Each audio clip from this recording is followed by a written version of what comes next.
మనతో పాటు మల్లు రవి ఉన్నారు, Congress party MP candidate, Congress party vice president. 1991 Nagar Kurnool parliament నుంచి ఎంపీగా గెలిచారు మల్లు రవి గారు. మల్లు రవి గారు జీ తెలుగు న్యూస్ కోసం సమయం కేటాయించిన ధన్యవాదాలు. మల్లు రవి గారు ఫోన్ లైన్ లో ఉన్నారా? మల్లు రవి గారు నమస్కారం.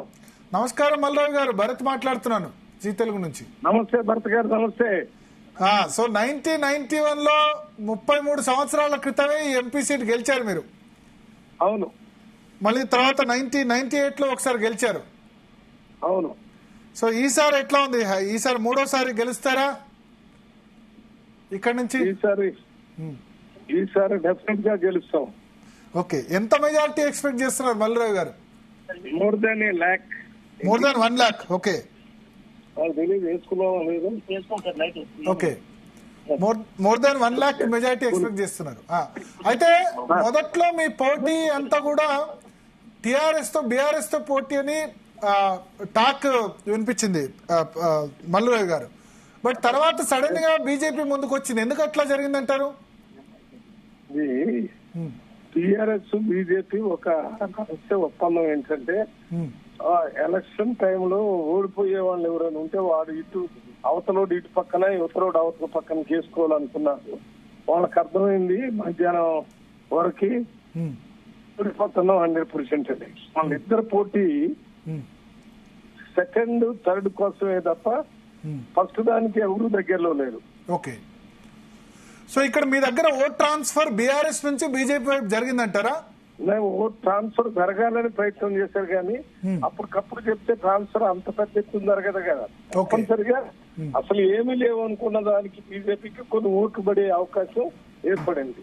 ఓకే, సో ఇప్పుడు అంటే ఇంతవరకు మనతో మీకంటే ముందు మాట్లాడారు భరత్ ప్రసాద్, నాగర్ కర్నూలు బీజేపీ ఎంపీ అభ్యర్థి. ఆయన 50,000 మెజార్టీతో నేను గెలుస్తాను అంటున్నారు.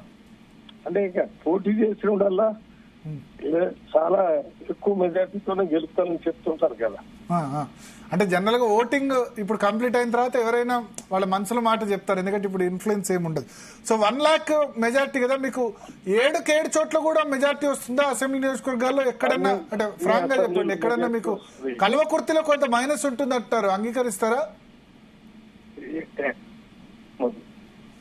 అక్కడ కల్వకుర్తిలో టిఆర్ఎస్ కంటే బీజేపీ ఎక్కువ ఉండొచ్చు. అట్లనే వాళ్ళకంటే వీళ్ళు ఎక్కువ ఉండొచ్చు, వీళ్ళకంటే వాళ్ళు ఎక్కువ ఉండొచ్చు. ఓకే, అంటే కల్వకుర్తిలో కూడా మీకే మెజార్టీ ఉంటుందా?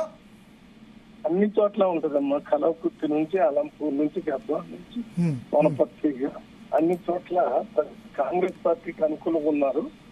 ఇంకోటి ఏంటంటే అభ్యర్థుల విషయంలో గాని పార్టీ విషయంలో గాని ఓకే కాంగ్రెస్ పార్టీకే అనుకుంటారు. ఏం చేస్తున్నావు వెనక ముందు అనుకుంటే ఏం కావాలి వెనక. రవి గారు ఒకటి ఇక్కడ మీకు అత్యధిక మెజార్టీ ఇచ్చే నియోజకవర్గం ఏది మల్లురావు గారు? నేను ఇవాళ అచ్చంపేట దగ్గర నుంచి ఎక్కువ, తర్వాత వనపర్తి, కొల్లాపూరు ఎక్కువ మెజార్టీ వస్తాయి. తక్కిన మెజార్టీ ఎన్ని వస్తాయి అనేది లెక్కల తర్వాత తెలుస్తాయి. కొల్లాపూర్ లో ఎక్కువ మెజార్టీ మంత్రి దగ్గర నుంచి రావచ్చని మీరు భావిస్తారు? అచ్చంపేట, కొల్లాపూర్, వనపర్తి, దాని తర్వాత తక్కిన అన్ని కల్వకుర్తి, నాగర్ కర్నూలు, అదే రకంగా అలంపూరు, గద్వాల. ఓకే, సో ఒకటి మీ పార్లమెంట్ సెగ్మెంట్ లో మాదిగలు ఎక్కువ ఉన్నారు. మాదిగలకు ఒక్క సీటు కూడా ఇవ్వకపోవడం ఏమైనా ఇంపాక్ట్ చూపిందా ఇక్కడ ఓటింగ్ ప్యాటర్న్? అలా Congress party, BJP party, BRS పార్టీల మీదనే ప్రజలు డివైడ్ అయి ఉంటారు. అది ఎవరైనా వాళ్ళు మేము నిలబడుతున్నాం కాబట్టి ఎంతమంది ఉన్నారు అని చెప్తే అంతమంది ఉంటే నేను 91 లో కూడా ఉన్నారు కదా. అవును, అప్పుడు నేను మహేంద్రనాథ్ గారి మీద గెలిచాను. అయితే ఇక్కడ కూడా మాదిగల్లో ముఖ్యమైన నాయకుడు. ఓకే, మళ్ళీ 98 లో నేను డాక్టర్ జగన్నాథ్ మీద గెలిచాను. ఆయన కూడా మాదిగల్లో ముఖ్యమైన నాయకుడు. గెలవాల్సింది ప్రజల సపోర్ట్ తో. అయితే ఒక్కటి ఇక్కడ మల్లురావు గారు, రాష్ట్రంలో ఒక్క సీటు కూడా ఇవ్వలేదు మాదిగలకు అన్నది అది కదా. మిగతా చోట్ల కూడా ఇవ్వలేదు రాష్ట్రంలో. అన్ని రకాల ఈక్వేషన్ చూసిన తర్వాతనే ప్రజలు ఓట్లేస్తారు, ఎందుకు ఇవ్వలేదు, ఓకే. ఎట్లా ఇవ్వలేదు, ఏం జరుగుతుంది, రేపు భవిష్యత్తులో రాష్ట్రంలో మన మాదిగ సోదరులు కూడా న్యాయం జరగాలని కోరుకుంటారు కదా. రేపు మాదిగ నాయకులకి ఇచ్చే దాంట్లో గవర్నమెంట్ దగ్గర కొన్ని ప్రత్యేకమైన పోస్టులు ఉంటాయి, అవి కూడా ఇద్దామని ముఖ్యమంత్రి గారు ప్రయత్నం చేస్తాడు కూడా. ఇంతకుముందు కూడా వాళ్ళకు కొన్ని ఇచ్చేటప్పుడు ఇచ్చారు, ఇప్పుడు ఇవ్వటానికి వీలు పడలేదు కాబట్టి ఇవ్వలేదు. తప్పనిసరిగా మాదిగ సామాజిక వర్గానికి న్యాయం కాంగ్రెస్ పార్టీ.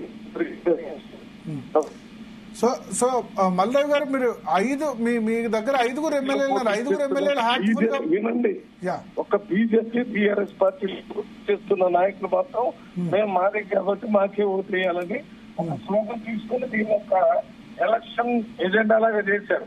అది వాళ్ళు పెట్టిన ఎజెండా కానీ ప్రజల ఎజెండా వేరు, వీళ్ళ ఎజెండా వేరు. రేపు ప్రభుత్వంలో పార్లమెంట్ సభ్యుడిగా మేము గెలిస్తే మేము ఇల్లు ఇప్పిస్తామని, రేషన్ కార్డు ఇప్పిస్తామని, పెన్షన్ ఇప్పిస్తామని, వాళ్ళ భవిష్యత్తు కాంగ్రెస్ పార్టీ బాగుంటుందని దళితులంతా మాదిగా కానీ మాల కానీ మాదిగా మాల ఉపకులాలన్నీ కూడా కాంగ్రెస్ పార్టీకి వెళ్ళి చూస్తున్నారు. ఓకే. సో మీకు 5 ఎమ్మెల్యేలు 5 ఎమ్మెల్యేలు కూడా అవుట్ రైట్ గా పనిచేశారా? అవుట్ రైట్ పనిచేశారు, ఇన్ఛార్జెస్ కూడా అవుట్ రైట్ పనిచేశారు. టికెట్ రావాలి సంపత్ కూడా పనిచేశారా మీకోసం అవుట్ రైట్ గా? సంపత్ కూడా మొదటి రోజు నుంచే పనిచేశారు. టికెట్ వచ్చేంత వరకే ప్రయత్నం, టికెట్ రానప్పుడు అందరూ ఒకటే జరిగింది. సంపత్ కూడా పనిచేశారు, పనిచేశారు. ఓకే. గద్వాల్ మీద మీ అసెస్మెంట్ ఏంటి? గద్వాల మీకు మెజార్టీ వస్తుందా? బీజేపీ క్యాండిడేట్ గద్వాల్ కల్వకుర్తిలో బాగా మెజార్టీ తనకు వస్తుందని చెప్తున్నారు.